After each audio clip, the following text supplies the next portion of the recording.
ரோஹிணி ஷோரூம்க்கு வராங்க. அப்போ வந்து மனோஜோட ஃப்ரெண்டு தான் வந்து ரிசீவ் பண்ணுறாங்க. வாங்க ரோஹிணி எப்படி இருக்கீங்கன்ட்டு. உடனே ரோஹிணி வந்து மனோஜ் எங்கேன்னு கேட்குறாங்க.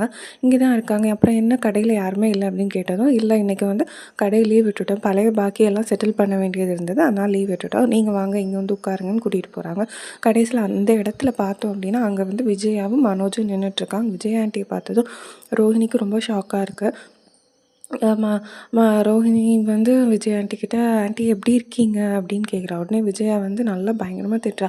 "ஏடி நீ எல்லாம் இப்படி பண்ணுறியே, ஒரு போலி சாமியார் அனுப்பி ஏன் தாலி பாக்கியம் இருக்காதுன்ட்டு இப்படி போய் சொல்ல வச்சிருக்கே, உனக்கு வெக்கமா இல்லையா, நீ இந்த அளவுக்கு பண்ணுவியா?" அந்த மாதிரிலாம் பயங்கரமாக விஜயா பிடிச்சி திட்டிக்கிட்டு இருக்கா. அப்போது ரோஹிணி நினைக்கிறாங்க, ஐயோ இது பண்ணது சிந்தாமணி ஆச்சே அப்படின்ட்டு. ஆனால் வந்து சிந்தாமணியே காமிச்சு கொடுக்கல. அவங்க ஃபுல்லாக வந்து சொல்கிறது, இல்லை எனக்கு எதுவும் தெரியாது, நான் அப்படி யாரையும் அனுப்பலை, அவங்க ஏதோ பொய் சொல்லியிருக்கிறாங்க அப்படின்ட்டு தான் ஃபுல்லாக சொல்லிகிட்டே இருக்காங்க. அந்த மனோஜ் சொல்கிறாங்க, நான் பொய் சொல்கிறது உனக்கு நல்லா வரும், உன்னை பார்த்து எனக்கும் கொஞ்சம் பொய் வந்துடுச்சு, அதனால தான் உன்னை பொய் சொல்லி இங்கே வர வச்சேன், என்ன உன்னால் எங்கேருந்தும் தப்பிக்க முடியாது அப்படின்ட்டு.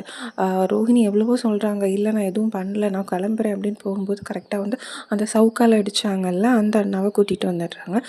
ரோஹிணிக்கு ரொம்ப ஷாக்காக இருக்குது, என்ன பண்ணுறதுன்ட்டு தெரியாமல் நின்றுட்டு இருக்கும்போது சொல்கிறாங்க, இவர் யார் காசு கொடுத்தாலும் அடிப்பார் அப்படின்ட்டு. ரோஹிணியை பிடிச்சி அவங்க வந்து பயங்கரமாக அடிச்சுட்டே இருக்கிறாங்க. அந்த இதில் ரோஹிணி டக்குன்னு மயங்கி கீழே விழுந்துடுறாங்க.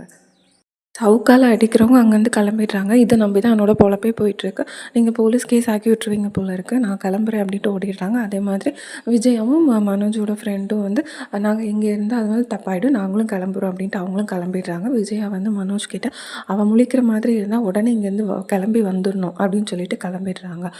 மனோஜ் வந்து ரோஹிணி முகத்தில் வந்து தண்ணி அடித்து பார்க்குறாங்க. டக்குன்னு ரோஹிணி முழிச்சிடுறாங்க. ரோஹிணி பயங்கரமாக ரொம்ப பாவமாக சொல்கிறாங்க, நீ இப்படி பண்ண நினைக்கல மனோஜ், ஏன் மனோஜ் இப்படி பண்ண அப்படின்ட்டு. மனோஜ் சொன்னேன், இல்லை அம்மா தான் அப்படின்ட்டு. உங்கள் அம்மா சொன்னால் நம்ம 2 வருஷம் சேர்ந்து வாழ்ந்துருக்கோம், அந்த கன்சர்ன் கூட உனக்கு கொஞ்சம் கூட இல்லையா, இந்த மாதிரி பண்ணுவேன்னு நான் நினைக்கவே இல்லை, ஆனால் இப்படி பண்ணதுக்கு உங்கள் அம்மா பேரை கண்டிப்பாக ஃபீல் பண்ணுவாங்கன்னு சொல்லிட்டு ரோஹிணி அங்கேருந்து கிளம்புறாங்க. ஸ்ருதியோட ரெஸ்டாரண்ட்டில் மீனா, ஸ்ருதி, ரவி எல்லோரும் பேசிகிட்ருக்குறாங்க. அப்போ கரெக்டாக வந்து முத்து வந்து ஸ்வேதாவை கூட்டிகிட்டு வராங்க. அப்போ நீங்கள் எங்கே அப்படின்னு கேட்டதும் சொல்கிறாங்க, இல்லை வர வழியில் பார்த்தேன், அதான் நான் கூட்டிகிட்டு வந்துட்டேன் அப்படின்னு முத்து சொல்கிறாங்க.